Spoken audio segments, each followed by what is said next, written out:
Good evening, Range of Beauties, and welcome to the Pink Politics Show.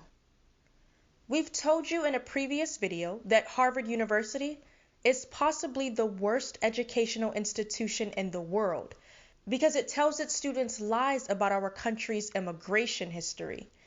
In that video, we used Senate Minority Leader and National Security Risk Chuck Schumer and Barack Obama as glaring examples of two Harvard graduates who had been miseducated by their professors. Well, apparently, miseducating large numbers of students when it comes to our country's immigration history isn't the only thing that Harvard University professors are doing. They're also stealing cutting-edge research for foreign power. CNN and MSNBC have downplayed the story, so you might not have heard about it, but Charles Lieber, the chair of Harvard's Chemistry and Chemical Biology Department, was arrested on charges of lying to the U.S. Defense Department about his involvement with the Chinese government. Here's a clip from a local news station in Boston describing Lieber's treachery. We're here today to announce 3 separate cases highlighting the ongoing threat posed by Chinese economic espionage and research theft in the United States. Federal investigators at the Lexington home of 60-year-old Dr. Charles Lieber today, moments after his arrest at his Harvard office. The complaint alleges that Dr. Lieber signed a contract with the Chinese university in Wuhan and was paid up to $50,000 per month, plus up to $158,000 in living expenses. The chair of Harvard's chemistry department, he also allegedly received more than $1.5 million to set up a research lab in China, all while working at Harvard and receiving multiple research grants from the U.S. Department of Defense and National Institutes of Health. We searched all over the internet for his political party affiliation and didn't find it anywhere. But I bet you the amount of money that your expensive monthly phone bill costs that Lieber is a far-left Democrat who knows Chuck Schumer and Barack Obama on a first-name basis. Well, for one thing, we know from his dealings with China that he's a big-time globalist. You know, it wouldn't surprise me if the news magazine Time, a globalist publication itself, created a new award called Globalist of the Year and chose Lieber over George Soros after deliberations that lingered much longer than the 2 finalists had expected.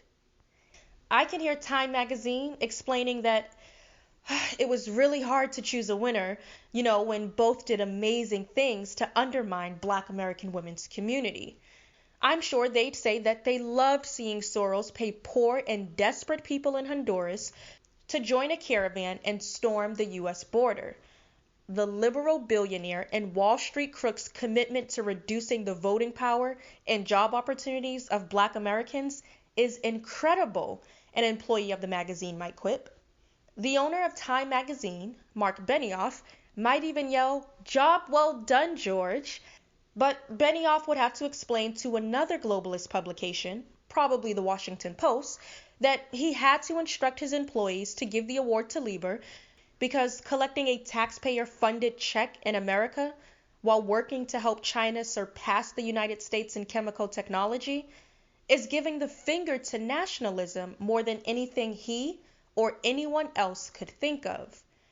I mean, Lieber was working at multiple universities for both the United States and China, which are not only the 2 most powerful countries in the world, but also separated by the largest ocean on Earth. Say what you will about Lieber's dual loyalty, but it doesn't get more international than that. He gave working a double shift an entirely new meaning. But the Harvard University professor wasn't the only person at the bogus institution with China ties. There were 2 Chinese nationals who were also working for the Chinese government, and one of them had been a Harvard medical researcher. The Harvard medical researcher, whose name is Zhaosong Zheng, was charged with attempting to smuggle 21 vials of biological material to China. 30-year-old Zhaosong Zheng worked on cancer research at Beth Israel Deaconess Medical Center. For trying to smuggle vials of biological material out of the United States to China and lying about it to federal investigators. Now, we're not sure if Lieber and Zheng worked together at Harvard University, but if they did, then only God and possibly a select few Democrats know just how many technological breakthroughs in chemistry and biochemistry these two researchers made for the Red Dragon. At present, I think all we can say is that if this isn't evidence of Harvard University being the worst institution of higher education, then I don't know what is.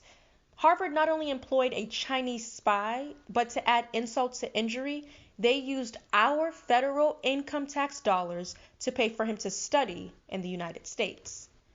But we really shouldn't be surprised because, after all, Harvard University is a deep state institution that works in tandem with the Democratic Party and the left-leaning mainstream news media to tell a distorted version of America's immigration history, amongst other things. That's why there's no outrage or demand amongst the Fourth Estate and the 2020 Democratic presidential candidates for some accountability from Harvard.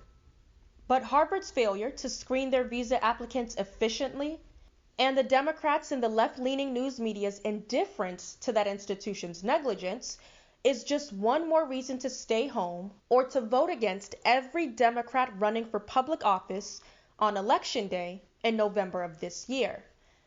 Thank you for joining us. I'm Taylor Washington, and this is Pink Politics, where Black womanhood and politics converge.